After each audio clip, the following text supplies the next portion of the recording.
YouTube channel G Grand Education. This is An Gaurav Kumar and today we are start our next lecture on the basis of refracting surfaces.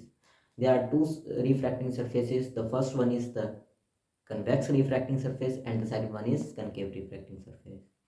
जो हमारे पास convex refracting surface है उसमें भी हमारे पास चार conditions बनती हैं। वो कंडीशंस बनती हैं क्यों बनती हैं? क्योंकि हम ऑब्जेक्ट की पोजीशन चेंज कर रहे हैं और जैसे हम ऑब्जेक्ट की पोजीशन चेंज कर रहे हैं वैसे वैसे जो है इमेज जो फॉर्म हो रही है उसकी जो पोजीशन है वो भी चेंज हो रही है। मतलब कि बेसिकली हम ऑब्जेक्ट की पोजीशन को चेंज करके ये कंडीशन 6 जो कंडीशंस है वो बना रहे हैं। कनकेव और कन्वेक्स दोनों को मिला के 6 जो है हमें वो पूरी की पूरी फॉर्मूला भी दिया होगा, हमें वो फॉर्मूला डिराइव करना है उन 6 कंडीशंस के कारण।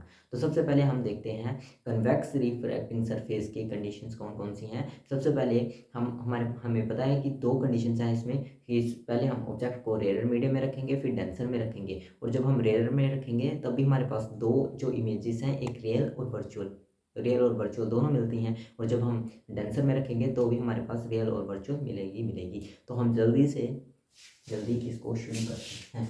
रिफ्रैक्टिंग सरफेस में हम सबसे पहले कौन सा पार्ट कर रहे हैं? Convex refracting surface.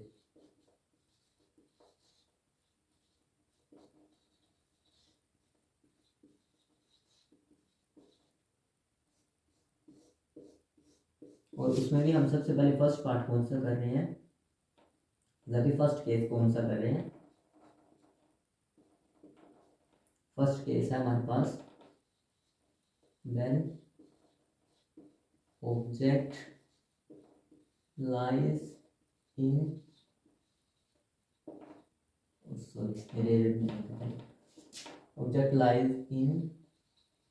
rarer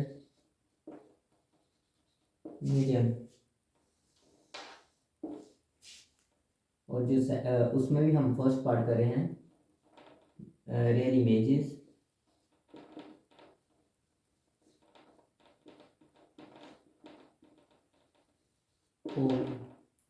हमारे पास इमेज कौन सी फॉर्म हो रही है? Real image. अब हमारे पास रियल इमेज फॉर्म हो रही है, बट उससे पहले हमें अजम्पशन लेनी पड़ेगी क्योंकि हमें उनके आगे ज़रूरत है। तो हमारे पास अब हम यहाँ से इसको सोल्व करना स्टार्ट कर देते हैं। सबसे पहले हमारे पास क्या है? Assumption.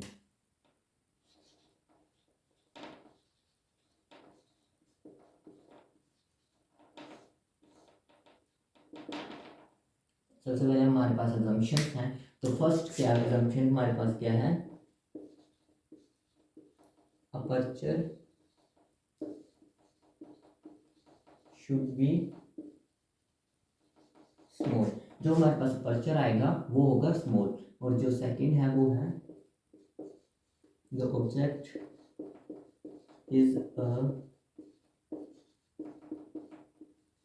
Point object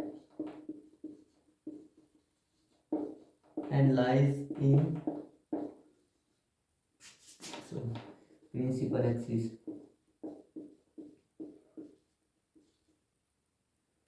I think इसमें principal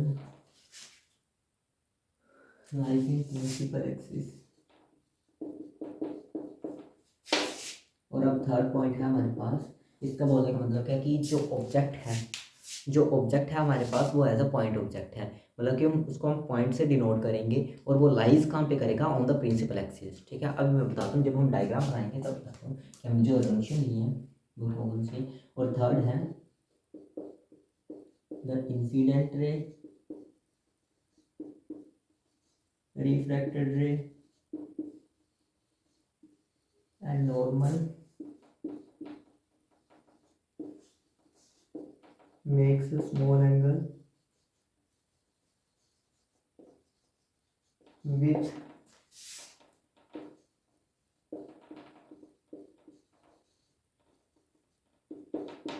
प्रिंसिपल एक्सिस। ठीक है, अब मैं ये जल्दी साफ कर देता हूँ और फिर हम नेक्स्ट डायग्राम की तरफ चलते हैं। तो सबसे पहले हमारे पास असम्पशंस क्या है? Aperture should be small. जो हमारे पास अपर्चर है रिफ्रैक्टिंग सरफेस का वो क्या है? स्मॉल रखेंगे हम। और जो सेकंड है कि जो ऑब्जेक्ट है हमारे पास एज अ पॉइंट ऑब्जेक्ट, कि हम जो ऑब्जेक्ट है उसको हम पॉइंट से डिनोट करेंगे और वो कहाँ पे लाई करेगा? On the principal axis. और द थर्ड वन है वो है जो रिफ्रैक्टिंग जो इंसिडेंट रे है, रिफ्रैक्टेड रे है और नॉर्मल है, वो स्मॉल एंगल्स बनाते हैं प्रिंसिपल एक्सिस के साथ, और ये जो एंगल्स हैं वो है अल्फ़ा, बीटा और गामा। अब हम नेक्स्ट जब हम डायग्राम बनाते हैं तब देखते हैं। अब हमें पता है कि हमारे पास फर्स्ट केस है when object lies in real medium and real image is formed. Real image बनानी है हमने। अब मैं इसको साफ कर देता हूँ पूरे को। सबसे पहले हमारे पास है कन्वेक्स। जैसे जैसे हमने लिए हो ना वैसे वैसे सबसे पहले क्या है हमारे पास, एक कन्वेक्स रिफ्लेक्टिंग सरफेस है।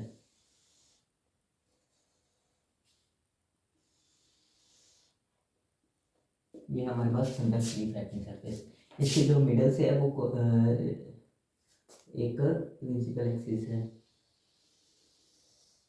ठीक है। ये है हमारे पास प्रिंसिपल एक्सिस। और जो ये जो है ना रिफ्रैक्टिंग सरफेस, ये ग्लास का है, तो ये इसको हम मान लेते हैं N2 और इस मीडियम को N1। तो जो ग्लास है उसका रिफ्रैक्टिंग सरफेस ज़्यादा होता है, तो N2 is greater than N1। Refracting surface of second medium is greater than the refracting index of first one, ठीक है। तो हमको पता है कि यहाँ पे जो लेंस कट करता है उसको हम बोलते हैं प्रिंसिपल पॉइंट की, जिसको हम बोलते हैं पोल। और ये जो है हमारे पास प्रिंसिपल एक्सिस, ठीक है। और ये जो है हमारे पास अपर्चर है, इसको हमें स्मॉल रखना है। जो हमारे पास फर्स्ट एजम्पशन थी अपर्चर शुड बी स्मॉल, ठीक है। तो ये अपर्चर है तो इसको हमें स्मॉल ही रखना है। मैं थोड़ा फास्ट जा रहा हूँ क्योंकि 6 केसेस हैं हमारे पास, 6 केसेस नहीं 2 केसेस हैं, उसमें भी सब डिवीज़न है 6 पार्ट की। तो सबसे पहले हम ये मान लेते हैं, ठीक है। अब देखो ये रिफ्रैक्टिंग सरफेस कुछ ऐसे है, ये कहीं ना कहीं पे जाके एक पूरा सर्कल बनाएगा ना, तो इसका सेंटर यहाँ पे आएगा कहीं पे। तो हम ये जो रिफ्रैक्टिंग सरफेस है इस तरह है, ये पूरा एक सर्कल होगा, तो यहाँ पे इधर मान लेते हैं हम इसका सेंटर ऑफ कर्वेचर, ठीक है, या फिर रेडियस ऑफ कर्वेचर। अब हमने क्या बोला था, अब हमें पता है कि जो ऑब्जेक्ट है वो है पॉइंट ऑब्जेक्ट। तो हम ऑब्जेक्ट को मान लो इधर रखता हूँ मैं ऑब्जेक्ट को। अब देखो जैसे हमारे पास यहाँ से था ना, मान लो कि जैसे हमने पीछे पढ़ा हुआ है कि एक जो हमारे पास प्लेन मिरर है उसको उसका नॉर्मल ऐसे सरफेस से परपेंडिकुलर होता है, और जो क्या है जो इंसिडेंट रे है और जो रिफ्लेक्टेड रे है वो नॉर्मल के साथ एंगल बनाती है आई और आर, जो कि आपस में होता है सेम। वैसे ही हमारे पास नॉर्मल यहाँ से सी से होके पास होगा, क्योंकि जैसे कनकेव या कन्वेक्स मिरर भी हम लें ना तो वो भी सेंटर से नॉर्मल बनाते हैं, ठीक है। आपको सिर्फ इतना याद रखना होगा कि जो नॉर्मल है वो है रिफ्रैक्टिंग सरफेस के सेंटर से आता है। जैसे कन्वेक्स या कनकेव में आपने पढ़ा होगा कि जो जैसे हमारे पास ये है सेंटर ऑफ कर्वेचर, तो यहाँ से ये मान लो क्या है कन्वेक्स मिरर है, तो जो इसका नॉर्मल है वो भी सेंटर से होके ही पास होता है। तो यहाँ पे रिफ्रैक्टिंग सरफेस में भी सेम ऐसा कि हम इसका जो मतलब कि नॉर्मल है उसको हम सी से पास करवाएंगे, ठीक है, ठीक है। सी भी आ गया हमारे पास, अब नॉर्मल भी आ गया हमारे पास, मीडियम भी आ गया। तो अब हम इंसिडेंट रे को फोल्ड करते हैं। अब ये जो इंसिडेंट रे है वो इधर पॉइंट पे इस पॉइंट पे क्या करेगी, मीट करेगी रिफ्रैक्टिंग सरफेस, ठीक है। अब देखो जब हम रेयर मीडियम से डेंसर मीडियम में जाते हैं तो हमारे पास जो रे ऑफ लाइट है वो बेंड्स अवे होती है या टूवर्ड्स होती है ना डेंसर मीडियम में। तो टूवर्ड्स आएगी तो इसको जाना तो ऐसे चाहिए था, बट ये जाएगी कैसे, इस तरह से। तो इमेज कहाँ पे आई, इस जगह, ठीक है। मैं इसको साफ कर देता हूँ। ये तो जानी ऐसे चाहिए थी बट गई कैसे नीचे को, क्योंकि ये हमारे पास डेंसर मीडियम है। मान लो कि आपने ये जो रिफ्रैक्टिंग सरफेस रखा है ये ग्लास का बना हुआ है, ठीक है। तो अब हमारे पास इस तरह से आई। अब जो नॉर्मल के साथ आपको मैंने बताया था कि जो इंसिडेंट रे है वो नॉर्मल के साथ कौन सा एंगल बनाती है, जो इंसिडेंट रे है वो नॉर्मल के साथ, ये नॉर्मल, तो इंसिडेंट रे जो नॉर्मल के साथ बनाती है वो बनाती है एंगल आई।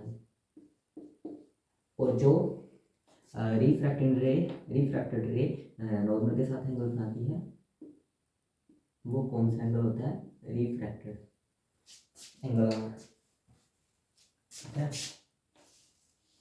वो होता है angle are.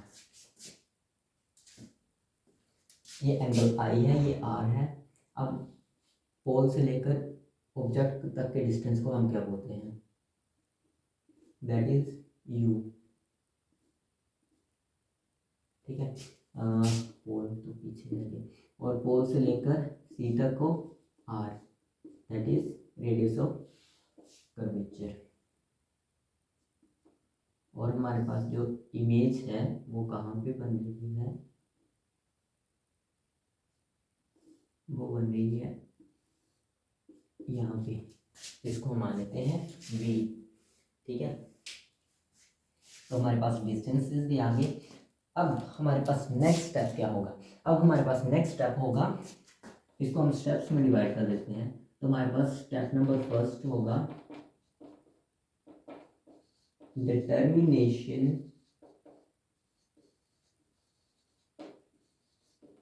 Of I and R. Angle I और आर को हमने डिटरमाइन करना है। बट उससे भी पहले मैंने आपको एजम्पशन में बताया कि जो इंसिडेंट रे है, रिफ्रैक्टेड रे है और नॉर्मल है, वो प्रिंसिपल एक्सिस के साथ क्या बना रही है? स्मॉल एंगल्स बना रही है। और जो स्मॉल एंगल्स है वो है अल्फा, अल्फा इमेज बना रही है बीटा, जो नॉर्मल है वो बना रहा है गामा। इसको मैं ऐसे लिखता हूँ, बीटा बेसिकली आर को मैं इस तरह लिखता हूँ। बीटा जो है वो हमारे पास है रिफ्रैक्टेड रे, जो नॉर्मल प्रिंसिपल एक्सिस के साथ एंगल बना रही है वो है बीटा। ठीक है, स्टेप फर्स्ट है हमारे पास determination of I and are. अब आपने ज्योमेट्री पढ़ी होगी क्लास 9 में, तो उसमें हमारे पास क्या था? एक जो वो थी प्रॉपर्टी थी, वो क्या थी? Sum of two interior angle, sum of two interior angle is equal to angle of exterior angle is equal to exterior angle के इक्वल होते हैं। इसको मैं ऐसे लिख रहा हूँ,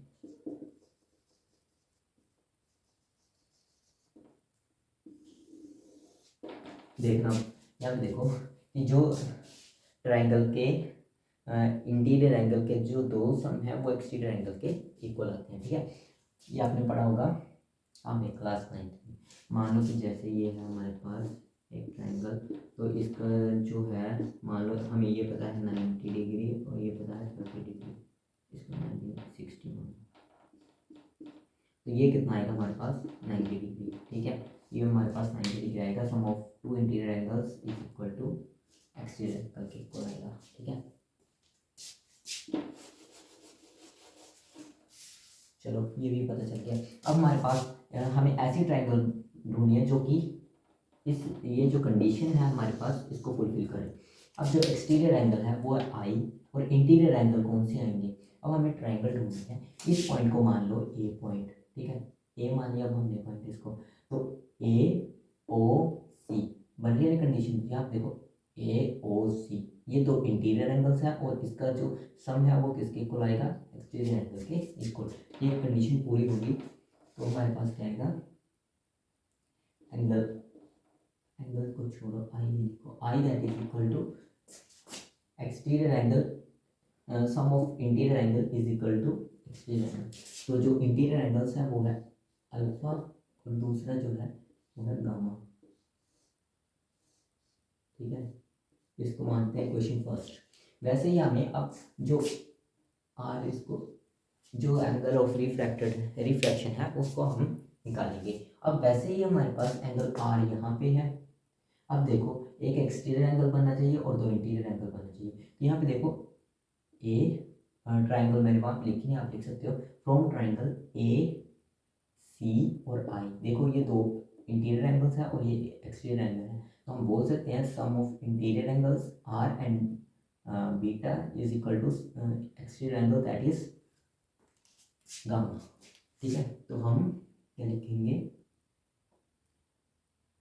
जो हमारे पास गामा है वो किसके इक्वल है? रिफ्रैक्टेड एंगल के, और बीटा के, बट हमें चाहिए क्या, आर चाहिए, क्योंकि हम आर को डिटरमाइन करते हैं। तो are that is equal to gamma minus beta, इसको मान लेते हैं इक्वेशन नंबर सेकेंड। अब मैंने आपको बोला था कि जो ये जो एंगल्स हैं वो हैं स्मॉल, ठीक है, स्मॉल एंगल्स हैं। अब आपको पता होगा कि जब हमारे पास एंगल स्मॉल होते हैं, कई बार हम ऐसे लिख देते हैं alpha that is equal to sine alpha. तो आपको पता है कि जब एंगल स्मॉल होगा तो जो साइन अल्फा की वैल्यू है वो लगभग 0 के पास ही होगी। जैसे आप मान लो साइन 1 डिग्री होगा तो भी वो कुछ समथिंग होगा 0.091 समथिंग इतना होगा, तो हम उसको 0 ही मान लेते हैं, ठीक है।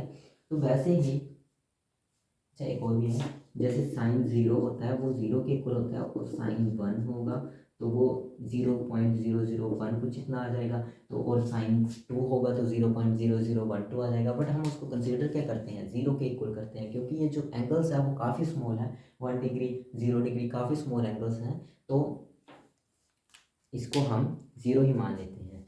तो हम ऐसे भी लिख सकते हैं कि अल्फ़ा देखो अल्फ़ा अप्रोक्सीमेटली 0 है, 0.01 है, तो साइन 0.01 भी कितना होगा, अप्रोक्सीमेटली 0 के इक्वल ही आएगा। तो अब हम इन दोनों को इक्वल कर सकते हैं, ठीक है। अब हम इसको tan अल्फा भी लिख सकते हैं। क्यों लिख सकते हैं, क्योंकि हमारे पास tan अल्फा का फॉर्मूला क्या होता है, साइन अपॉन कोस। देखो साइन अल्फा ही 0 के करीब होगा, मतलब कि अप्रोक्सीमेटली 0 ही होगा, तो ये भी tan अल्फा भी क्या हो जाएगा, 0 के इक्वल हो जाएगा। इफ एंड ओनली इफ लगा के होता है, ठीक है। जैसे हम लिखते थे ना कि साइन अल्फा 0 हो गया, तो if and only if tan alpha भी क्या हो जाएगा, 0 हो जाएगा, क्योंकि हमें पता है कि जो एंगल्स हैं शुड बी स्मॉल।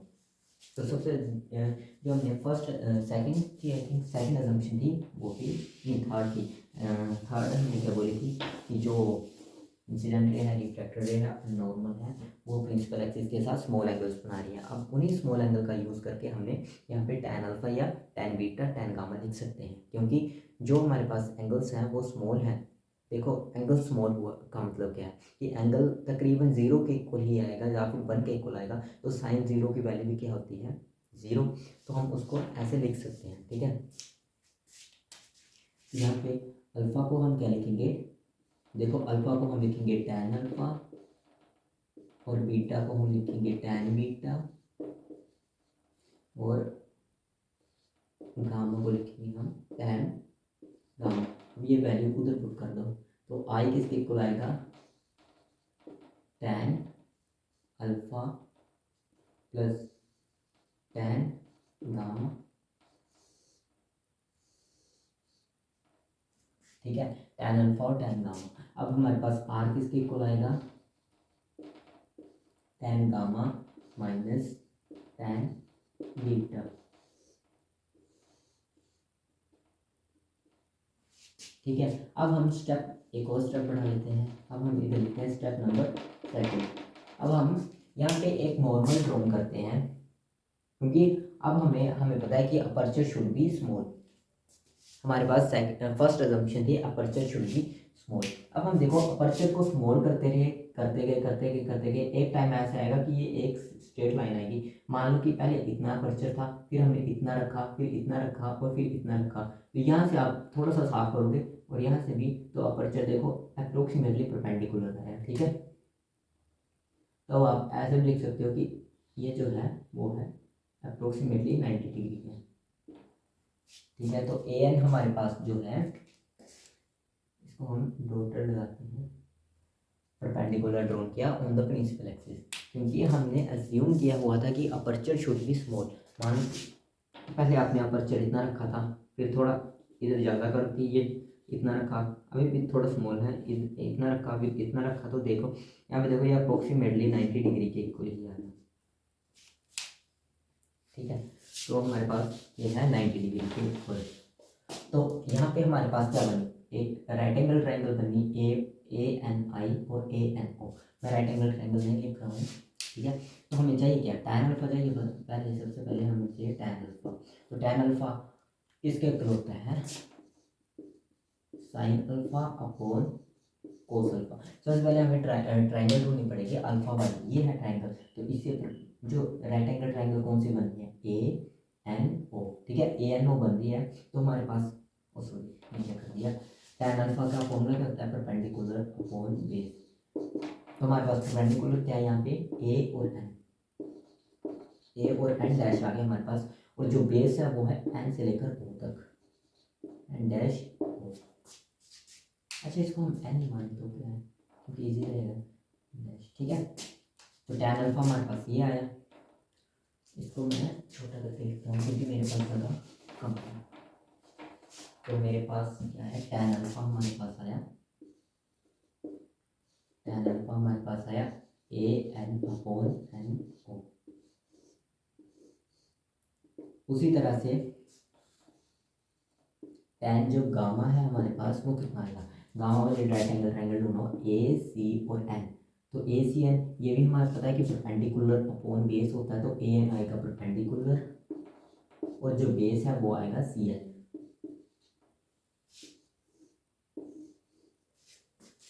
अब जो थर्ड है हमारे पास वो है tan बीटा। अब देखो बीटा वाली राइट एंगल ट्रायंगल कौन सी है, ए एन और आई, क्योंकि बीटा यहाँ पे है तो बीटा के जो सामने वाली होगी वो होगा परपेंडिकुलर, और जो नीचे वाला जहाँ पे ये होगा एंगल बना रहा है प्रिंसिपल एक्सिस के साथ, अब यहाँ पे एंगल बनता है वो हमारे पास होती है बेस। तो यहाँ पे ए एन अपॉन एन आई आएगा बेस, ठीक है। अब इसको मान लो इक्वेशन नंबर थर्ड, और इसको मान लो फोर्थ। अब ये जो जितनी भी हमने tan अल्फा बीटा गामा की जो क्या tan अल्फा बीटा जो गामा जो फाइंड किया है उसको हम पुट कर देंगे इक्वेशन नंबर थर्ड और फोर्थ में। तो इक्वेशन नंबर थर्ड है हमारे पास angle I incident angle that is equal to tan alpha, हमारे पास क्या है ना ए एन अपॉन एन, और सॉरी ये क्या कर दिया, हमारे पास इंसिडेंट एंगल कितना आएगा, A N upon N O plus, अब tan गामा क्या आएगा, A N upon C N. इसको मानो इक्वेशन नंबर फिफ्थ। अब जो हमारे पास इक्वेशन नंबर सेवन सिक्स आएगी वो यहाँ पे हम tan गामा की वैल्यू भर देंगे और tan बीटा की वैल्यू भर देंगे, ठीक है। तो गामा हमारे पास क्या आएगा tan, ठीक है, यहाँ पे आर लिखो क्योंकि मैं कंफ्यूज हो जाने के लिए रिफ्रैक्टेड एंगल है। तो जो हमारे पास गामा है वो है A N upon C N plus minus है, ओके माइनस लिख लेते हैं, minus A N upon N I. इसको मान लेते हैं इक्वेशन नंबर सिक्स, ठीक है। इक्वेशन नंबर सिक्स मान ली हमने। अब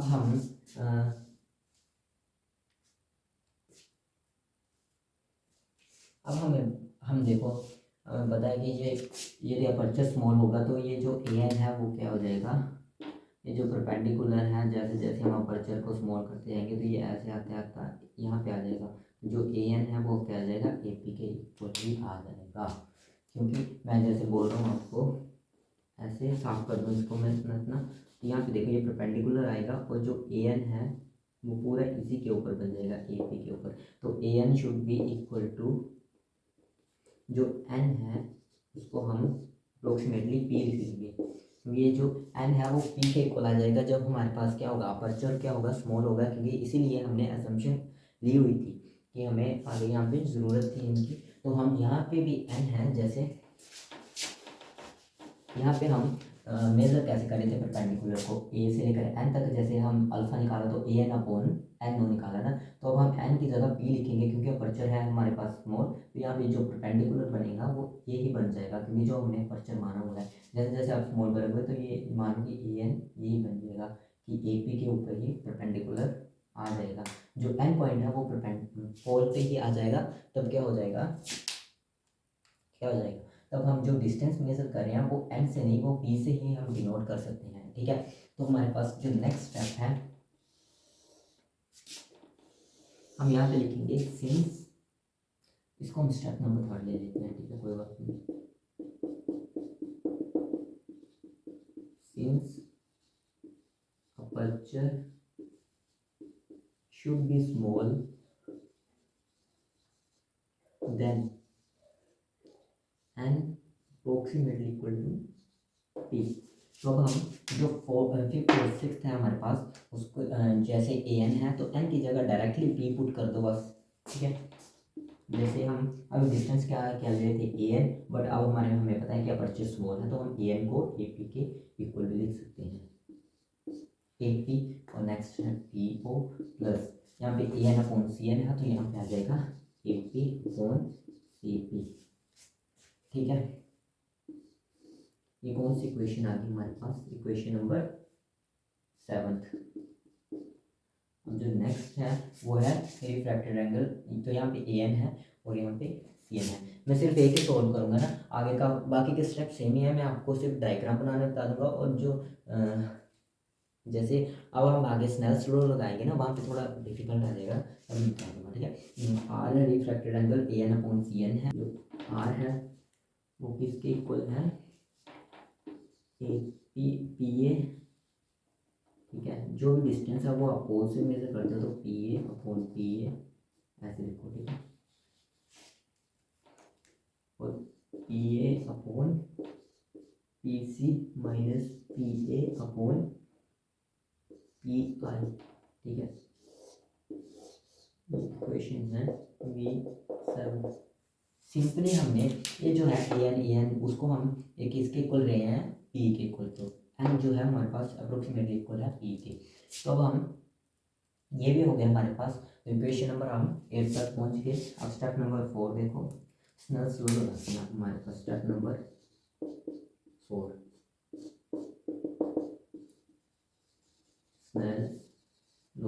स्नेल्स लॉ हमारे पास क्या आता है, अच्छा इसको आगे यहाँ पे रखते हैं स्नेल्स लॉ को, ठीक है। इसको हम साफ कर देते हैं।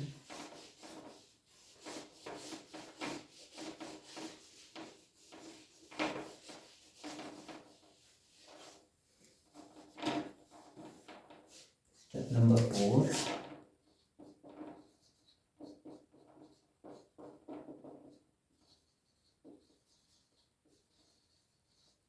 स्टेप नंबर 4 है हमारे पास स्नेल्स लॉ। स्नेल्स लॉ हमारे पास क्या है, स्नेल्स लॉ है sine I upon sine are that is equal to second medium with respect to first one. जैसे हम जो साइन आई upon sine r Snell's law लगाते हैं तो हमारे पास ऊपर क्या आता है second medium n2 upon n1, ये हमने पीछे प्रूव किया हुआ है, ठीक है। तो मैं इसको अब डायरेक्ट कर रहा हूँ। अब ये क्रॉस मल्टीप्लिकेशन हो जाएगी तो यहाँ पे आएगा n1 sine i is equal to n2 sine r, ये आ गया, ठीक है। अब हमारे पास यहाँ पे देखो, अब मैंने आपको बोला था कि एंगल्स जो है वो काफ़ी स्मॉल है, तो हम ऐसे भी लिख सकते हैं sine i that is equal to angle i and sine are that is equal to r equal, ठीक है। तो यहाँ पे क्या आएगा n1 i is equal to n2 i. आप यहाँ पे साइड में लिख सकते थे एंगल शुड बी स्मॉल। ये कौन सी अजम्पशन है हमारी, दैट इज थर्ड, ठीक है। n2 और आई, अब हम इसमें i और r की वैल्यू जो है वो हम कर देंगे पुट। r हमारे पास ये है, i ये है, तो n1 i क्या है हमारे पास P A upon P O plus P A P C, ठीक है। ये है i, और जो r है वो क्या है हमारे पास, r है पी ए अपॉन,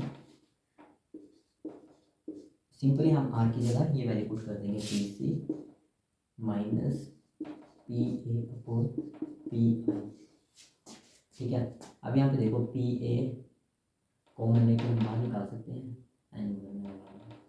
पी ए को कॉमन ले लिया हमने, 1 upon P O plus 1 upon p C that is equal to P A, यहाँ पे n बन भी था साथ में, P A into N1 P A into N2 that is equal to 1/PC minus 1/PI। तो पी ए से पी ए क्या हो जाएगा, कैंसिल, इसको हम अंदर मल्टीप्लाई कर देते हैं, N1/PO plus N1/PC N2/PC minus N1/PI।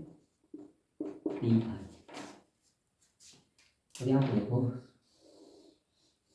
इसको हम मान लेते हैं step number 5 according to new Cartesian sign convention. ठीक है, तो यहाँ पे अब हम डिस्टेंस देखेंगे। अब हम सबसे पहले हम डिस्टेंस लिख लेते हैं, कौन कौन से हमारे पास पी ओ है, हमारे पास पी ओ है, दूसरा क्या है पी सी, और जो तीसरा है वो है पी आई। अब देखो पी से लेकर ओ तक डिस्टेंस क्या है -u, पी से लेकर आई तक डिस्टेंस है v पॉजिटिव है, पी से लेकर सी तक डिस्टेंस है r प्लस r। ठीक है, अब हम इसको मान लेते हैं इक्वेशन नंबर 9। अब हम इसमें ये जो डिस्टेंस मेजर किए हैं उनको हम भर देंगे, तो हमारे पास क्या आएगा N1 अपॉन पी ओ क्या है हमारे पास। अब यहाँ पे -u है, मैं आगे ले सकता हूँ u को, u plus N1 upon p c कितना है हमारे पास r, that is equal to N2 हमारे पास कितना है N2, और पी सी कितना है हमारे पास r माइनस N1, और पी आई क्या है हमारे पास v। ठीक है, अब हम r वाली टर्म्स को दूसरी तरफ ले लेंगे और ये वाली जो टर्म्स है वो इस तरफ ले लेंगे, तो हमारे पास क्या आएगा माइनस के N1 अपॉन यू प्लस के N1 अपॉन बी। ये नेगेटिव है, दूसरी तरफ आएगा तो पॉजिटिव हो जाएगा, ये पॉजिटिव है, दूसरी तरफ जाएगा तो नेगेटिव हो जाएगा, N2 अपॉन आर माइनस के N1 अपॉन आर। ठीक है, ये आया ना हमारे पास। अब हम यहाँ से r को ले लेंगे कॉमन, ये स्टेप नंबर इससे आ गया। ठीक है, ये अलग से है, अब ये नेक्स्ट इधर कर रहा हूँ मैं। ठीक है, यहाँ पे N1 upon u plus N2 upon v that is equal to N2 minus के N1 अपॉन आर।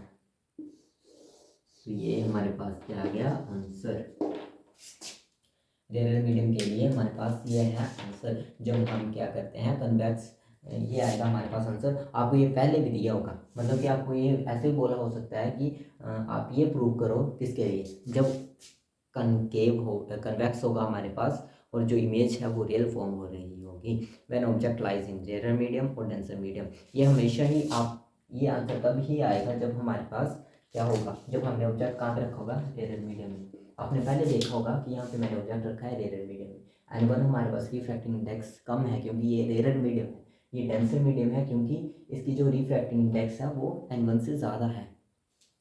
ठीक है, आपको मैं कंफ्यूज नहीं करूँगा, सिंपल ही है। जब आपके पास रेयर मीडियम दिया होगा कि ऑब्जेक्ट हमने लाइज किया है, ऑब्जेक्ट कहाँ पे रखा है रेयर मीडियम में, तो आप कोई भी कंडीशन ले लो उसके लिए आंसर यही आएगा। तो आप इसको आंसर को रटने की तो मैं सलाह बिल्कुल नहीं दूंगा। ठीक है, आपको ये क्वेश्चन दिया होगा बेसिकली, आपको सिर्फ ये प्रूव करना है। ठीक है, सिंपल ही था। हर के लिए आपको, आप ये स्टेप फॉलो कर सकते हो, सिंपल आंसर ऐसे ही है। अब मैं सिर्फ आगे आपको डायग्राम बताऊंगा, और जो हमारे पास जैसे आई और एंगल आई और जो एंगल ऑफ इंसिडेंस है और एंगल ऑफ रिफ्लेक्टेड है वही फाइंड करने बताऊंगा, और बस यही है। ठीक है, बाकी का तो आप कर ही लोगे, जैसे स्टेप्स ये थे सिंपल स्टेप्स थे, आपको लग रहा होगा कि लंबा है बट इतना सिंपल है, आपने लिखा होगा। एक बार खुद से कोशिश करोगे, क्योंकि जब तक आप अपने हाथों से नहीं करोगे तब तक ये आपको क्लियर नहीं होगा। अभी हम कर क्या रहे हैं, रिफ्रैक्टिंग सरफेस कर रहे हैं, ए पार्ट कर रहे हैं हम इसके लिए कन्वेक्स रिफ्रैक्टिंग सरफेस। उसमें भी हमने जो फर्स्ट केस है वो है, केस नंबर फर्स्ट है हमारे पास, व्हेन ऑब्जेक्ट लाइज इन, फिर से गड़बड़ करती, लाइज इन रेयर मीडियम। जो हमारे पास ऑब्जेक्ट है वो कहाँ पे लाई कर रहा है रेयर मीडियम में। अब जो ऑब्जेक्ट है रियल मीडियम में नहीं कर रहा है, उसके लिए हमने जो फर्स्ट केस है वो पढ़ लिया है, दैट इज जो हमारे पास फर्स्ट है रियल इमेजेस फॉर्म, वो हमने क्या कर लिया, वो हमने कंप्लीट कर लिया। अब हम सेकंड पढ़ रहे हैं, that is equal to virtual images form.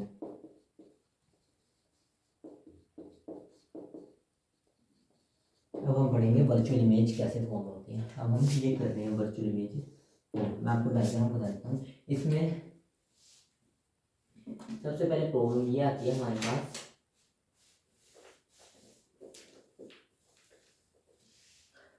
कि हम ऑब्जेक्ट को कहाँ पे रखें। कोई बात नहीं, मिल जाएगा पता। सबसे पहले अब हमें क्या बोला है कि जो ऑब्जेक्ट है वो कहाँ पे, रेडियल मीडियम में, मतलब कि वो इस तरफ ही लाई कर रहा होगा डेंसर मीडियम में। तो अब हम इसकी डायग्राम देखते हैं। सबसे पहले हम रिफ्रैक्टिंग सरफेस क्या बनाएंगे, कन्वेक्स का।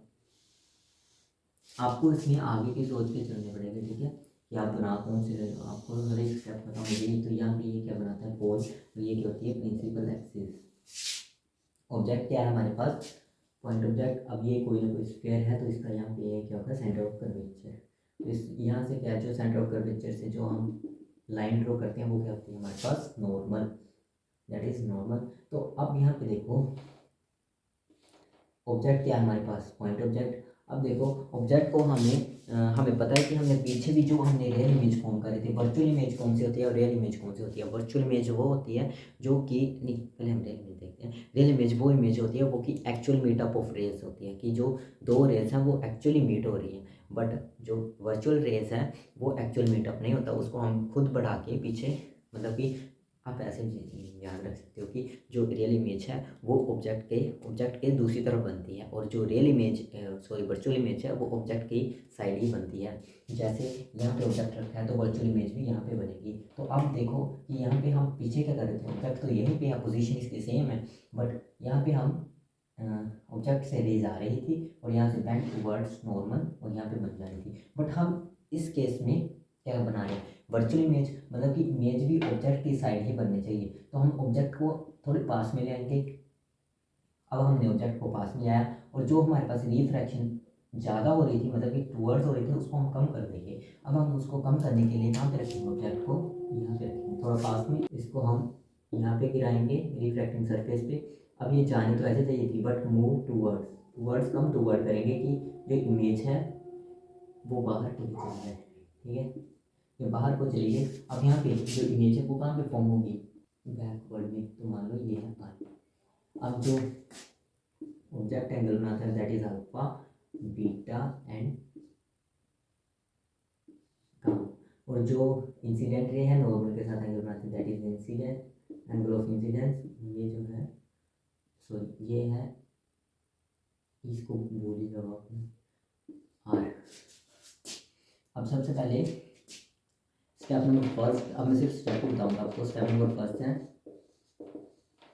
Determination of I and r. जो डिटर्मिनेशन है आई, एंगल आई कहाँ पे, देखो ये सीधे इससे है ना, मान लो कि ये ऐसे है ट्रायंगल और ऐसे है, ऐसे है, ऐसे है, ऐसे है। ये एंगल आई है, ये क्या है अल्फा, और ये क्या है बीटा। तो एंगल आई किसका सम होगा, एक्सटीरियर है ना एंगल आई, तो sum of interior angle is equal to exterior angle. अब हमें बीटा, सॉरी ये जो है रिफ्रैक्टेड एंगल है उसको निकालना है। यहाँ पे देखो ये इसको बैकवर्ड को प्रोड्यूस करके आई है। बेसिकली आपको सिर्फ इतना याद रखना है कि पहले पीछे हमने कौन कौन सी ट्रायंगल ली थी, ए ओ सी और ए सी आई। तो वैसे ही सिंपल ही आप वैसे भी याद रख सकते हो, बट आपको यदि याद नहीं रखना है तो यहाँ पे देखो ए आई सी। तो यहाँ पे देखो एंगल आर जो है वो बी और अल्फा की इक्वल आ जाएगा, r that is equal to b, sorry gamma, beta और गामा। ये बीटा है और गामा है, ये भी आगे बाकी का प्रोसेस सेम है। हम स्टेप नंबर थर्ड में क्या करते थे, स्टेप नंबर थर्ड में हम बोलते थे कि ये स्मॉल है और ये जो अल्फा है वो टैन अल्फा के इक्वल आ जाता है, टैन बीटा के इक्वल आ जाता है, और हम उसके बाद टैन अल्फा और टैन बीटा और टैन गामा की जो वैल्यू है उसको फाइंड करते थे। और उसका अगला स्टेप नंबर थर्ड है हमारे पास स्नेल्स लॉ लगाते थे हम। Snell's law sine i that is equal to sine are that is equal to n1/n2/n1। ठीक है, उसके बाद हम स्टेप नंबर 4 क्या करते थे, aperture should be small then n approximately equal to p के होती थी। ठीक है, सिंपली जो हमने वर्चुअल इमेज में भी हमारे पास आंसर क्या आएगा, माइनस के n1/u plus n2/v that is equal to n2 minus n1/r। इसमें भी हमारे पास आंसर यही आएगा। अब हमने कन्वेक्स रिफ्रैक्टिंग सरफेस के लिए वर्चुअल जो हमारी इमेज फॉर्म हो रही थी वो हमने कंप्लीट कर लिया। बेसिकली इसी में भी सेम एज आएगा, यहाँ तक हमने कर लिया। अब हमारे पास केस नंबर हमने फर्स्ट पढ़ा कन्वेक्स रिफ्रैक्टिंग सरफेस में। अब केस नंबर सेकंड जो है हमारे पास वो है when object lies in denser medium. ठीक है, हम कर क्या रहे हैं, रिफ्रैक्टिंग सरफेस ना किसके लिए, ए पार्ट जो है हमारे पास कन्वेक्स रिफ्रैक्टिंग सरफेस, उसमें हमने फर्स्ट पार्ट पढ़ लिया when object lies in rare medium. और अब हम सेकंड जो केस है वो कर रहे हैं हम when object lies in denser medium. तो हमारे पास क्या है second case, when object lies in denser medium. अब हमें पता है कि जो डेंसर मीडियम है वो क्या है, वो है रिफ्रैक्टिंग सरफेस, क्योंकि वो मान लो कि ग्लास से बना हुआ है तो उसकी जो डेंसिटी है वो ज़्यादा है। ठीक है, एज़ कम्पेयर टू जो एयर होती है ना उसकी डेंसिटी से। ठीक है, तो सबसे पहले हम अब ऑब्जेक्ट को कहाँ पे रखेंगे, डेंसर मीडियम में, मतलब कि रिफ्रैक्टिंग सरफेस के अंदर। कैसे रखेंगे वो हम देखते हैं। अब सबसे पहले हम क्या बनाएंगे, रिफ्रैक्टिंग सरफेस।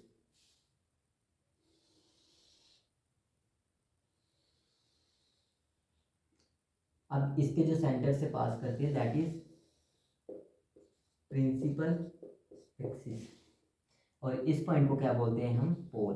अब देखो ये एक सर्कल कर्व है, तो इसका कोई ना कोई पूरा मतलब कि एक सर्कल बनेगा, और सर्कल का की जो सेंटर होता है उसको बोलते हैं सेंटर ऑफ कर्वेचर। ठीक है, अब हमें सबसे मेनली काम क्या करना होता है, सबसे पहले आप यहाँ से नॉर्मल ड्रॉन कर लो, जो सेंटर से जो रे लाइन जो पास करती है दैट इज नॉर्मल। हम ये पीछे भी कर चुके हैं ना।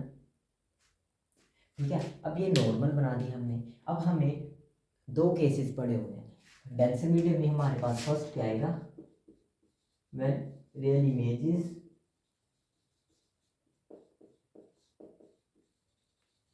फॉर्म्ड, हमारे पास जो इमेज है वो कौन सी फॉर्म होगी, रियल।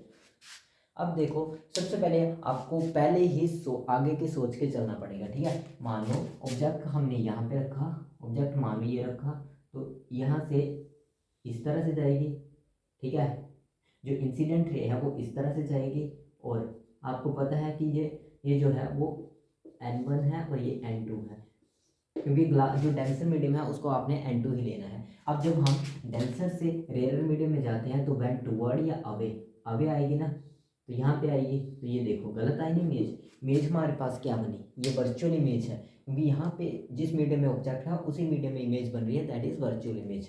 तो यहाँ पे ये हम रॉन्ग प्रूव कर दिए, क्योंकि देखो आपको ये जो बनाना मतलब कि ये जो डायग्राम है इसको आगे सोच के बनाना पड़ेगा। जैसे कि हम ऑब्जेक्ट को कहाँ पे रखेंगे, सबसे यही है मेन, क्योंकि बाकी के तो ये जो बाकी के टॉपिक है ना ये सभी कर लेते हैं, बट प्रॉब्लम कहाँ पे आती है कि ऑब्जेक्ट को हम कहाँ पे रखें, सी से बिहाइंड सी रखें या सी के आगे रखें। ठीक है, तो हमारे पास इस प्रॉब्लम का सोल्यूशन है कि आप आगे की सोच के चलो। ठीक है, इसको मैं साफ कर देता हूँ, हमने सिर्फ नॉर्मली ड्रॉन की हुई है ना। तो अब देखो जब हम ऑब्जेक्ट को इधर रखेंगे तो यहाँ पे जब इंसिडेंट रे इधर जाएगी तो यहाँ पे क्या होगा, अवे फ्रॉम द नॉर्मल, तो जो इमेज है वो क्या बनेगी, वर्चुअल। तो हमें ऑब्जेक्ट कहाँ पे रखना है, सी से पीछे। ठीक है, अब यहाँ से जब इंसिडेंट रे इस तरह जाएगी, और जो नॉर्मल यहाँ पे टकरा रहा है वहाँ पे जाके टकराएगी, तो यहाँ पे देखो ये क्या है, डेंसर मीडियम। जब इंसिडेंट रे डेंसर मीडियम से रेयर मीडियम में जाती है तो व्हेन टुवर्ड या away, away from the normal, तो नॉर्मल इसका इस तरफ है, ये जानी कैसे चाहिए थी, ऐसे जानी चाहिए थी ना, बट ये जाएगी कैसे, अवे, तो इससे ये नॉर्मल है, ये है नॉर्मल, तो जानी कैसे चाहिए, थी ये ऐसे, बट अब ये जो रेयर मीडियम के कारण ये जा कैसे रही है, इस तरह से आगे हो रही है ना, क्योंकि ये नॉर्मल है, इससे दूर भाग रही है। ये टूवर्ड होता तो ऊपर को जाती, ठीक है, मतलब कि इसके साथ होके जाती, बट ये आगे है तो नीचे को जाएगी और इमेज का फॉर्म होगी यहाँ पे, ठीक है। ये होता है मेन कि आपको ऑब्जेक्ट कहाँ पे रखना है। अब हम इस यहाँ से डिस्टेंस ले लेते हैं, ये क्या आएगा v, ठीक है, यहाँ से r, और ये क्या आएगा u, ठीक है। तो हमारे पास यहाँ से हम क्या कर लेंगे, एक परपेंडिकुलर ड्रॉ करेंगे, n डैश लिख दिया मैंने इसको, ठीक है। और इस पॉइंट को मान लो a, इसको हम क्या मानते थे, जो ऑब्जेक्ट है जो प्रिंसिपल एक्सिस के साथ एंगल बनाता है, नहीं सॉरी, जो इंसिडेंट रे जो प्रिंसिपल एंगल के साथ एंगल बनाती है दैट इज अल्फा, और जो इमेज बनाते हैं दैट इज बीटा, एंड जो नॉर्मल बनाते हैं दैट इज गामा, ठीक है। बस इतना ही है। अब हम स्टेप से देखेंगे। स्टेप नंबर फर्स्ट क्या है हमारे पास, determination of I and R. I और आर के लिए आप दो ट्राइंगल याद रख लो, एक है ए ओ सी और दूसरी है ए आई सी। अब हमारे पास ए ओ और सी ये है ना, यहाँ पे देखो, जब इंसिडेंट रे हमारे पास यहाँ से ये है, ये गई हुई है ना, ये नॉर्मल के साथ क्या बनाएगी, इंसिडेंस एंगल, और ये जो रिफ्लेक्शन है इसको आप मिटा दो, क्योंकि ये हमने जो अब ये जो रिफ्रैक्टेड रे है वो नॉर्मल के साथ क्या बनाएगी, एंगल आर, ठीक है। आई और आर हमें फाइंड करना है, तो हम ट्राइंगल क्या लेंगे, ए ओ सी। आप हर किसी केस के लिए यही दो ट्राइंगल यूज होंगे, that is A O C and A I C. तो सबसे पहले हमारे पास ट्राइंगल कौन से हैं, ए ओ और सी। आई इंटीरियर एंगल कौन कौन से हैं, आई और alpha that is equal to gamma, sum of interior angle that is i plus alpha that is equal to gamma. तो हमारे पास आई किसके इक्वल आ जाएगा, गामा माइनस के अल्फा, ये आ गया हमारे पास आई। और अब दूसरा क्या निकालेंगे हम, determination of I and r. R कहाँ पे हमारे पास, ये है आर, यहाँ पे देखो ये ट्राइंगल आएगी ए आई और सी, ठीक है, क्योंकि ये देखो इस तरह से एंगल है, ये एक्सटीरियर एंगल है, sum of interior angle is equal to exterior angle. तो एक्सटीरियर एंगल क्या है हमारे पास, R that is equal to sum of interior angles that is alpha plus beta, ठीक है, ये आ गया। अब हम स्टेप नंबर सेकंड में क्या करते थे, ये जो एंगल्स हैं दैट इज स्मॉल एंगल्स, तो हम क्या करते थे, tan अल्फा फाइंड करते थे, tan बीटा फाइंड करते थे, एंड tan गामा फाइंड करते थे, ठीक है। अब तीसरा पॉइंट है जो कि रेयर मीडियम से अलग है, वो कौन सा है, स्टेप नंबर थर्ड। आपको स्टेप नंबर थर्ड याद करना पड़ेगा। स्टेप नंबर हमारे पास थर्ड क्या है, स्टेप नंबर थर्ड है स्नेल्स लॉ, ठीक है। अब आपको पता है कि स्नेल्स लॉ क्या होता है, sine I upon sine are. अब जो हम जो मीडियम्स लेते हैं वो कौन सा होता है, सबसे ऊपर कौन सा लेते हैं हम, सेकंड मीडियम, जहाँ से रिफ्रैक्टेड रे जा रही है, जहाँ पे रिफ्रैक्टेड रे होगी हम उसको ऊपर लिखेंगे। अब यहाँ पे देखो रिफ्रैक्टेड रे कौन कौन सी, ए आई हमारे पास रिफ्रैक्टेड रे है, तो ये कौन से मीडियम में है, N1, तो उस मीडियम को हम ऊपर लिखते हैं जहाँ पे रिफ्रैक्टेड रे होती है। मैंने इस तरह से याद रखा, आप कैसे भी याद रख सकते हो। और जो इंसिडेंट रे यहाँ पे आती है उसको हम लिखते हैं नीचे N2। वहाँ पीछे क्या कर रहे थे हम, रेयर मीडियम में जब हम ऑब्जेक्ट कहाँ पे था, रेयर मीडियम में, तो हमारे पास था N2 अपॉन N1, बट इस केस में ऐसा नहीं होगा। इस केस में हमारे पास N1 पहले आएगा और N2 बाद में आएगा, ठीक है। मतलब कि हमें जो दूसरा मीडियम है उसको हम ऊपर लिखेंगे, और जो जहाँ पे ऑब्जेक्ट लाई कर रहा है जिस मीडियम में उसको हम नीचे लिखेंगे, ठीक है। आप इस तरह से भी याद रख सकते हो, बाकी क्या आपकी मर्जी है। और जो स्टेप नंबर 4 है वो क्या था हमारे पास, ठीक है, उसमें हम बेसिकली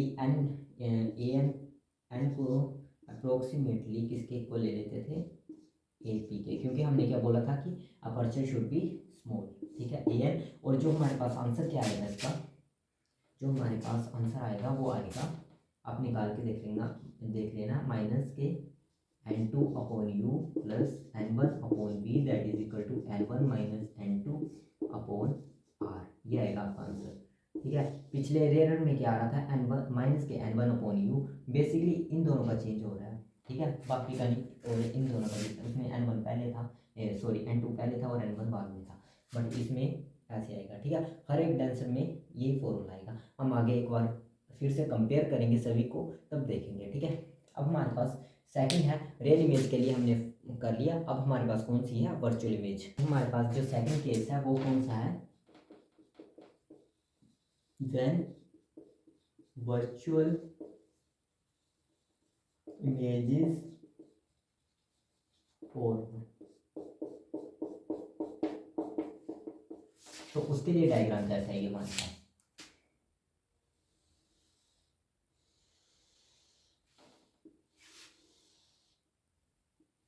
आप सेंटर ऑफ कर्वेचर को दूर ले लो।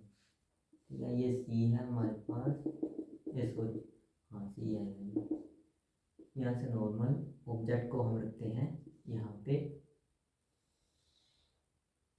इंसिडेंट रे ये जानी तो इस तरह चाहिए थी, बट ये वेंट अवे, तो इमेज कहाँ पे फॉर्म होगी, यहाँ पे। तो यहाँ पे देखो, नॉर्मल के साथ कौन सा एंगल बनाती है incident ray, that is incident angle, और जो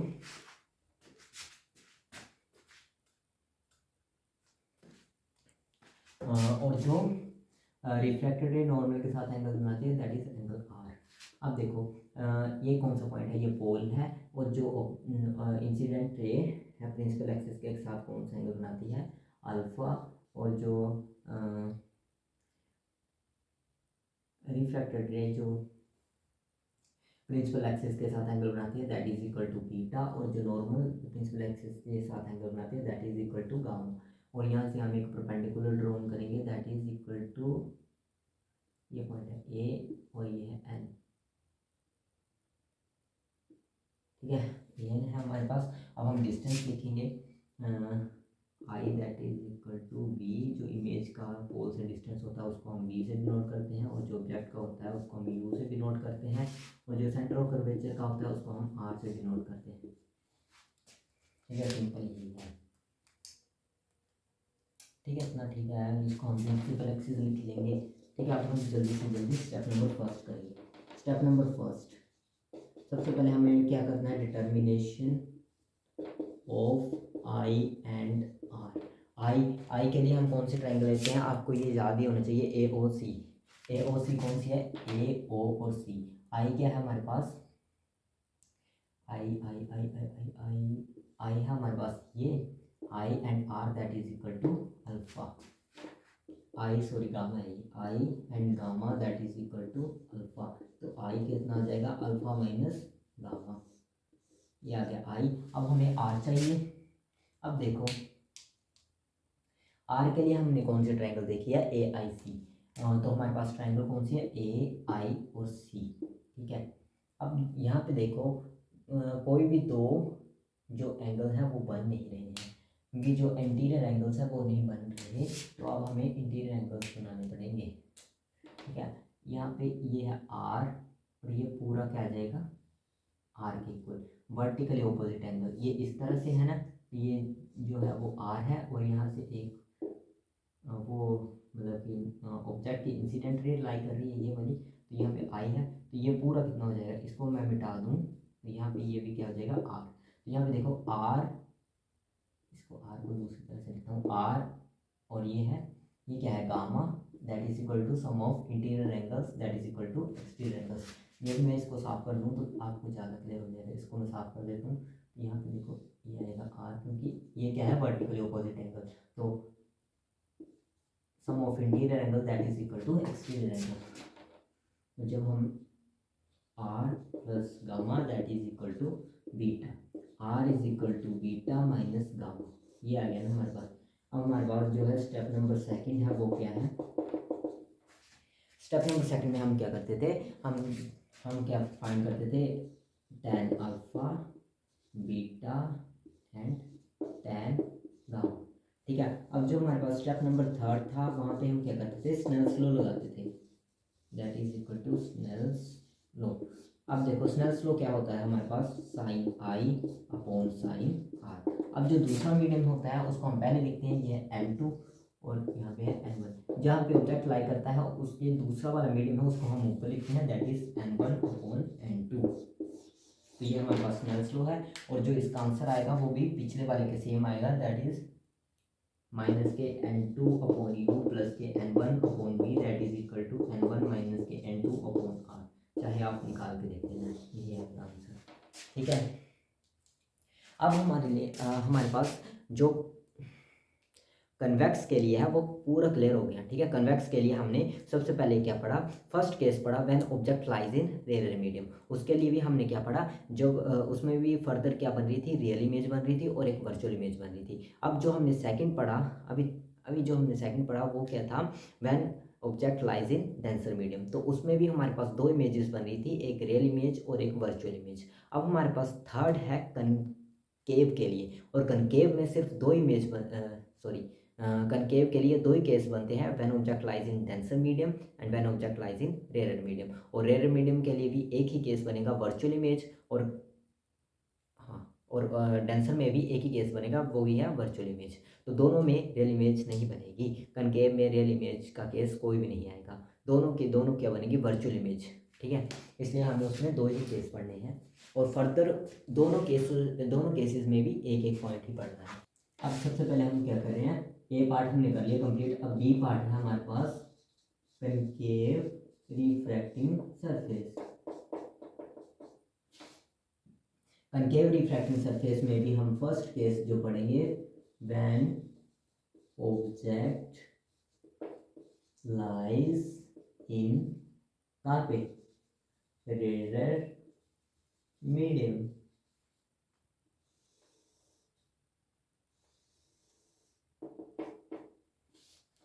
when object lies in rare medium. तो सबसे पहले हम डायग्राम देखते हैं। अब जो हमारे पास है कनकेव है, ठीक है, कनकेव में क्या आएगा, इस तरह से, वहां पे ऐसे था, ये कनकेव, केव मतलब कि गुफा, अंदर को है ना। ठीक है, इस तरह से आप याद रख सकते हो। अब कोई भी रिफ्रैक्टिंग सरफेस आएगा उसका जो डेंसिटी है वो ज़्यादा आएगी, जो डेंसिटी ज़्यादा होगी तो रिफ्रैक्टिव इंडेक्स क्या होगा, ऑब्वियसली ज़्यादा होगा। तो यहाँ पे हम इसको जो डेंसर मीडियम है उसको हम n2 ही लेके चलेंगे, और जो सेंटर से जाएगी that is equal to principal axis, और जो बाहर का जो सरफेस है उसको हम n1 लिखेंगे, और n2 का जो रिफ्रैक्टिव इंडेक्स है n2 सेकेंड मीडियम का वो फर्स्ट से ज़्यादा है। ठीक है, अब देखो ये कोई ना कोई सर्कल पूरा बनेगा, इसका कोई ना कोई सेंटर ऑफ कर्वेचर तो होगा ही होगा, तो इसको हम क्या बोलते हैं, पोल। अब देखो फिर से हम आगे की सोच के चलेंगे।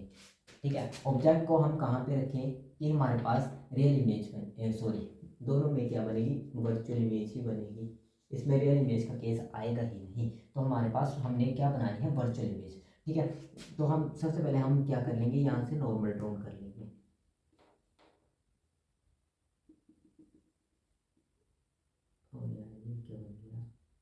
ठीक है, ये नॉर्मल ड्रॉ कर लिया।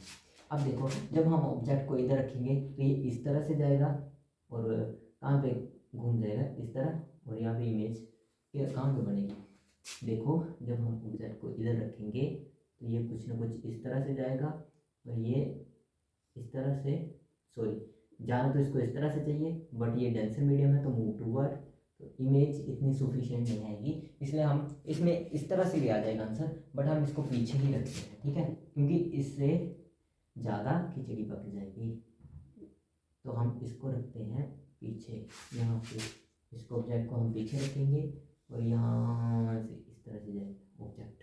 जाना कैसे चाहिए था, ये इस तरह से जाना चाहिए था, बट अभी हमें पता है, हमने पढ़ा हुआ है कि जब हम रेयर मीडियम से डेंसर मीडियम में जाते हैं तो मूव टूवर्ड्स द नॉर्मल, तो टूवर्ड्स द नॉर्मल तो ऐसे जाएगा ये, और इसको हम कर देते हैं साफ, और ये जाएगा इस तरह से, पीछे को ये हम बनाएंगे डॉटेड लाइन, और ये क्या फॉर्म हो रही है हमारे पास, इमेज। आ तो वैसे उससे भी जाएगा बट इतने सफिशिएंट नहीं आएगा। ठीक है, इसे हम इजीली फाइंड कर सकते हैं। ठीक है, तो हम इससे ही फाइंड करेंगे। अब जो ऑब्जेक्ट इंसिडेंट रे है वो नॉर्मल के साथ कौन सा एंगल बनाती है, एंगल ऑफ क्या बनाती है, इंसिडेंस। अब ये जो एंगल आर बनाएंगे, ठीक है,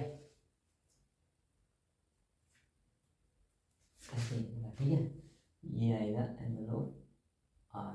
इसको मैं थोड़ा सा क्लियर कर देता हूँ।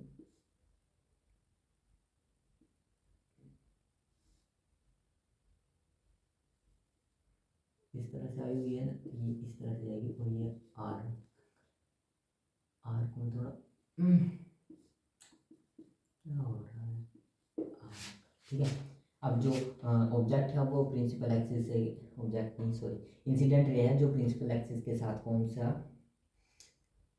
सा एंगल बनाती है, दैट इज अल्फा, और image beta and C that is equal to gamma. C क्या हमारे पास नॉर्मल है।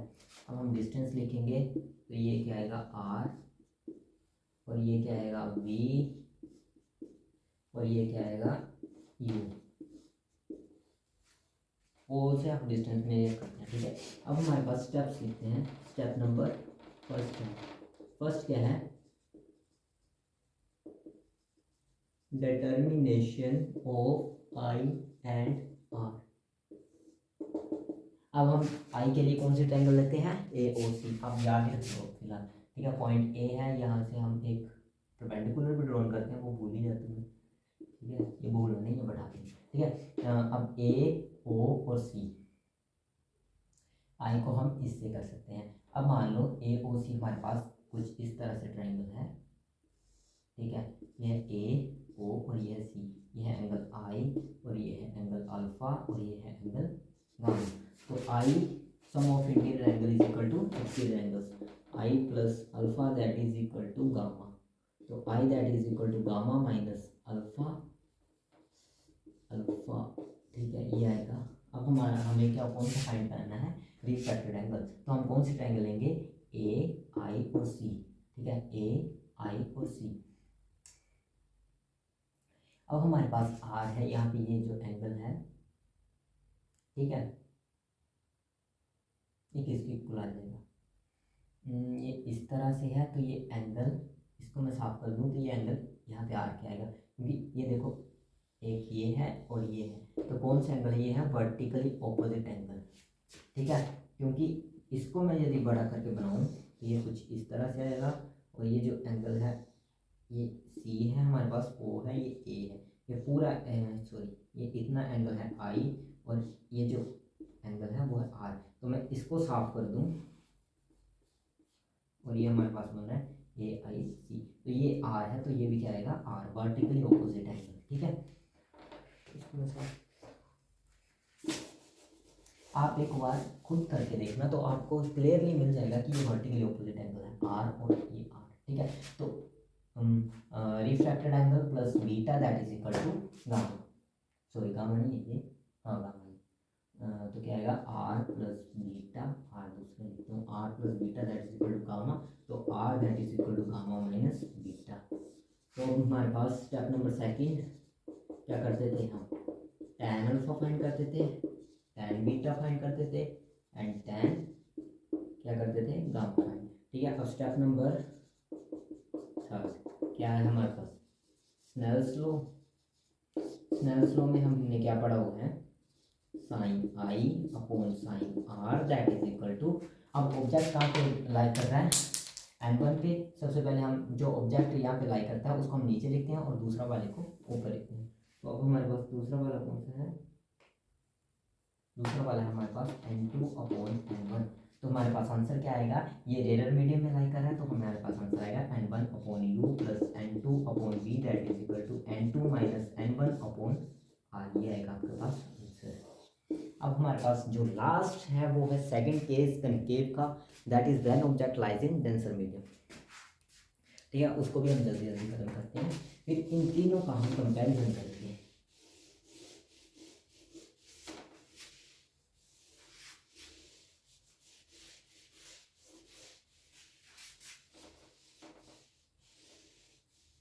इसमें वर्चुअल इमेज बनेगी, बट जो मीडियम है ऑब्जेक्ट का वो आएगा डेंसर मीडियम, ठीक है, बस इतना सा फर्क है इसमें।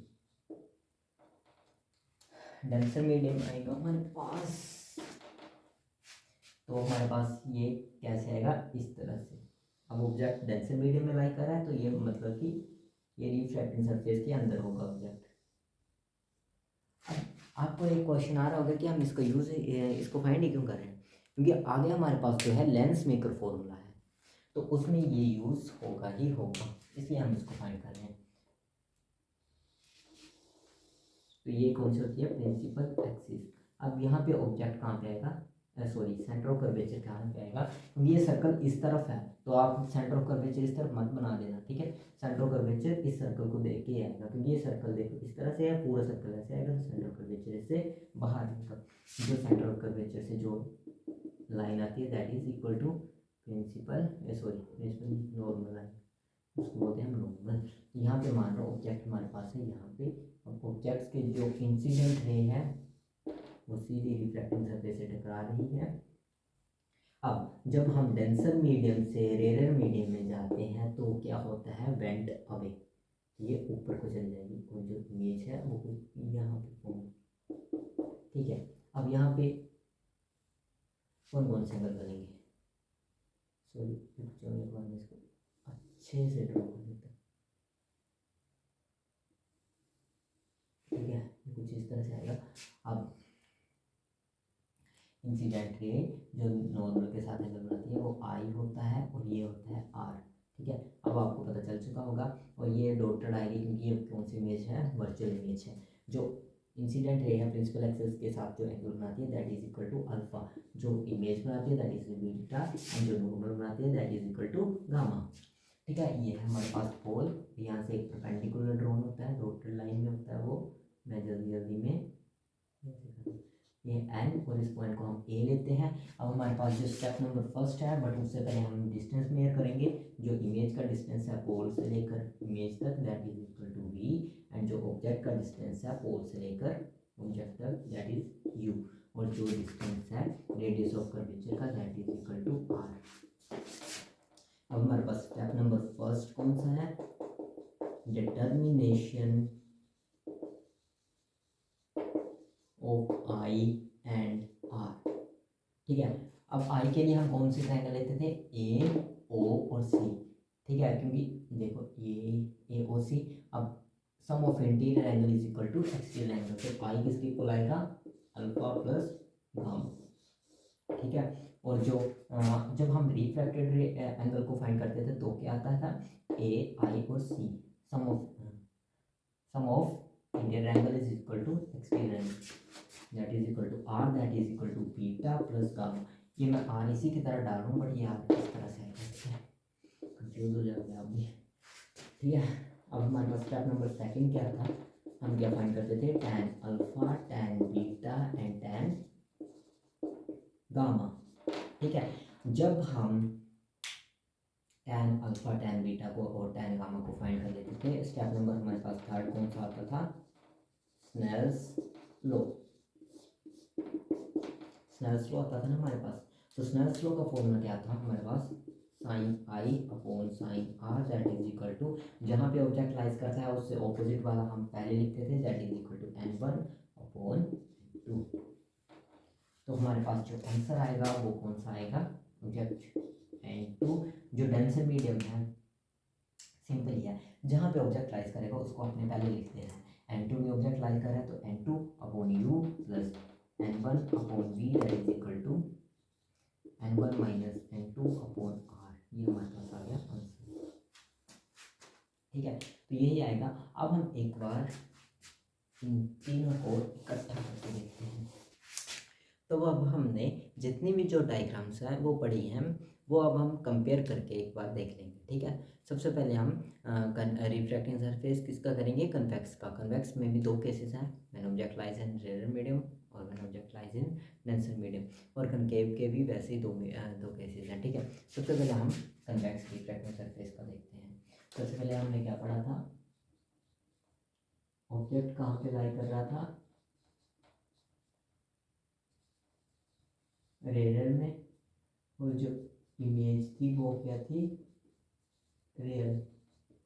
तो हमारे पास जो इमेज थी वो कैसे आ रही थी, और ये जो फर्स्ट है, सेकंड है और थर्ड जो फोर्थ आएंगी, फर्स्ट फोर आएंगी वो क्या होंगी, कन्वेक्स के लिए, ठीक है। वो नहीं मैं लिख रहा हूँ कन्वेक्स के लिए, सीधा मैं लिख रहा हूँ ऑब्जेक्ट है रेडर, और ऑब्जेक्ट कहाँ पे रेडर मीडियम में, और इमेज जो है वो रेड है। तो हमारे पास कौन सा मीडियम है, कन्वेक्स। ठीक है, कुछ इस तरह से आएगी इमेज, और यहाँ पे आएगा ऑब्जेक्ट, और यहाँ पे आएगा सी। यहाँ से एक नॉर्मल ड्रॉ कर देंगे हम। ठीक है, अब जो ऑब्जेक्ट की इंसिडेंट रे है वो यहाँ पे टकराएगी, और जब हम फर्स्ट मीडियम से सेकंड मीडियम में जाते हैं, मतलब कि रेडर मीडियम से डेंसर मीडियम में जाते हैं, तो मूव टूवर्ड्स द नॉर्मल, और इमेज कहाँ पे आएगी, यहाँ पे। अब आपको आई और आर का तो पता चल गया होगा ना। ठीक है, सिंपली अब जब आप आई और आर निकालते हो तो ए ओ सी और ए आई सी ट्राइंगल ही लोगे। ठीक है, ये सिंपल है। यहाँ से एक परपेंडिकुलर आता है ए एन, जिसको हम स्टेप नंबर 3 पे क्या कर देते थे, n is sorry step number 4 में या फिर 3 में था, n is approximately equal to p के इक्वल कर देते थे। ठीक है, और यहाँ पे जो स्नेल्स लॉ हमारे पास कौन सा लगता था, that is equal to sine I upon sine are.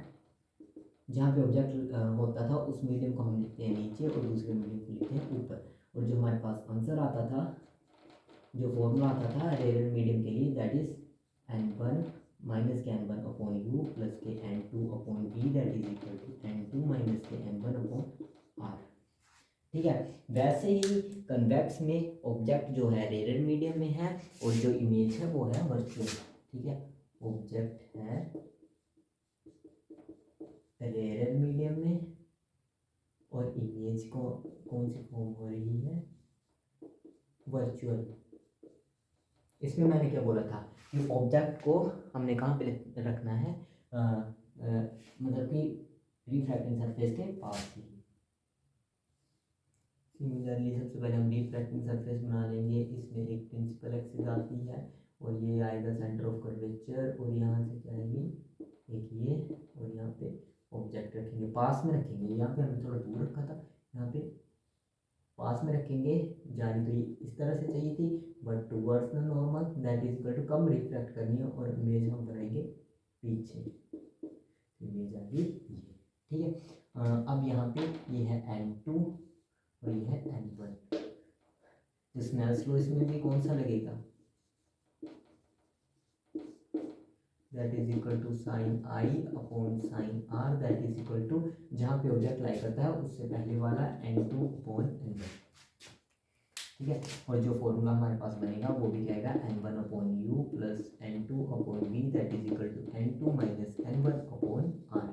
ठीक है, ये आगे कन्वेक्स के जो फर्स्ट केस था वो आ गया। अब हमारे पास सेकंड जो केस था, केस नंबर सेकंड था, व्हेन ऑब्जेक्ट कहाँ पे था हमारा, डेंसर मीडियम में, और जो इमेज थी वो क्या बन रही है, फर्स्ट में रियल बनती थी और सेकंड में क्या बनती थी, वर्चुअल। ठीक है, अब हम बनाएंगे रिफ्रैक्टिंग सरफेस। इस तरह से आ जाएगा, बीच से कौन सी जाती है, प्रिंसिपल एक्सिस, प्रिंसिपल एक्सिस यहाँ पे आएगा सी। अब सी से हम एक नॉर्मल ड्रॉ कर लेंगे। अब हमें कौन सी चाहिए, रियल चाहिए। जब हम यहाँ पे रखेंगे तो ये मतलब कि अवे होगी, तो ये और ऊपर को जाएगी, तो हमारे पास वर्चुअल बनेगी। तो हम ऑब्जेक्ट को रखेंगे पीछे। आपको आगे की सोच के चलना है, आपको बताया हुआ है मैंने। यहाँ पे जब हम डेंसर से रेयर में जाते हैं तो बेंड अवे, अवे मतलब कि इससे ये नॉर्मल है, ये वाली है नॉर्मल एन, तो इससे दूर भागेगी और यहाँ पे वेव फॉर्म हो जाएगी। तो हमारे पास जो स्नेल्स लॉ है वो क्या आएगा,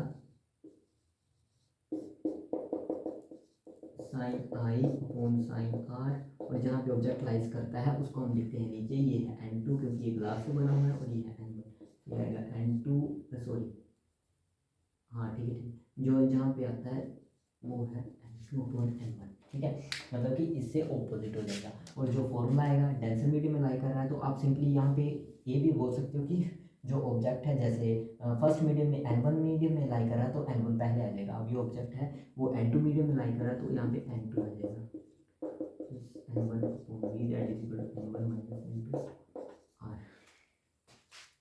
ठीक है, अब जो थर्ड केस था ऑब्जेक्ट कहाँ पे था, सेकंड केस के अंदर ही आता है ये भी कन्वेक्स के।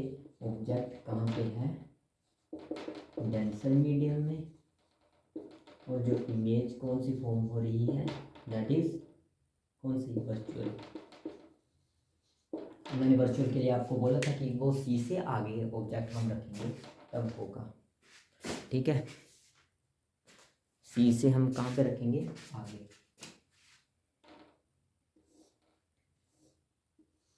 यहाँ पे देखो, यहाँ पे है, ये आएगा सी, इसे हम पहले नॉर्मल ड्रॉ कर देंगे, ये है प्रिंसिपल एक्सिस, और यहाँ पे ऑब्जेक्ट हम इस तरह से रखेंगे। जब ये इंसिडेंट रे यहाँ पे टकराएगी तो ये जान तो ऐसे चाहिए थी बट वेंट अवे, ऊपर को जाएगी, सॉरी ये तो काफ़ी ऊपर चलेगी, इसको हम ऐसे भेजेंगे, ठीक है। ये यहाँ से आएगी, इमेज का फॉर्म है, तो ये कौन सा मीडियम है N2 और ये कौन सा मीडियम है N1। तो स्नेल्स लॉ क्या आएगा, लो क्या आएगा, sine I upon sine are that is equal to, जहाँ पे ऑब्जेक्ट लाई करता है उसको हम लिखते हैं नीचे, और जहाँ पे दूसरे N2 आएगा। तो यहाँ पे फॉर्मूला क्या बनेगा हमारे पास, ऑब्जेक्ट कहाँ पे डेंसर में, तो इसको हम कहाँ पे लिखेंगे, पहले लिखेंगे u plus N1 upon v that is equal to N1 minus के N2 अपॉन आर, ठीक है। अब ये पूरा था कन्वेक्स का, कन्वेक्स का ये फर्स्ट केस था, ये फर्स्ट जो टू हैं वो फर्स्ट केस के हैं, और ये जो सेकंड और थर्ड है ये है सेकंड केस के। अब हमारे पास है कनकेव का, ठीक है, कनकेव रिफ्रैक्टिंग सरफेस। अब कनकेव में फर्स्ट केस क्या आएगा, ऑब्जेक्ट कहाँ पे आएगा,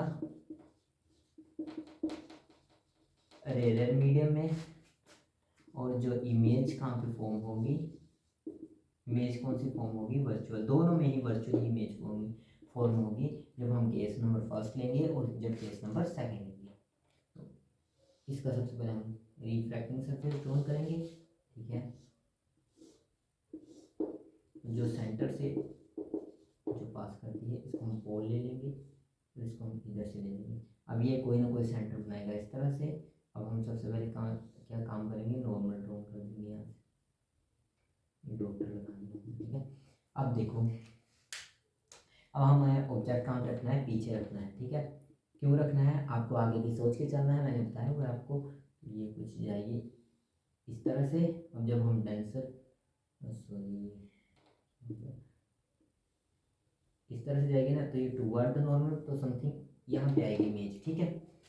और यहाँ पे ये मीडियम है N1 और ये मीडियम है N2।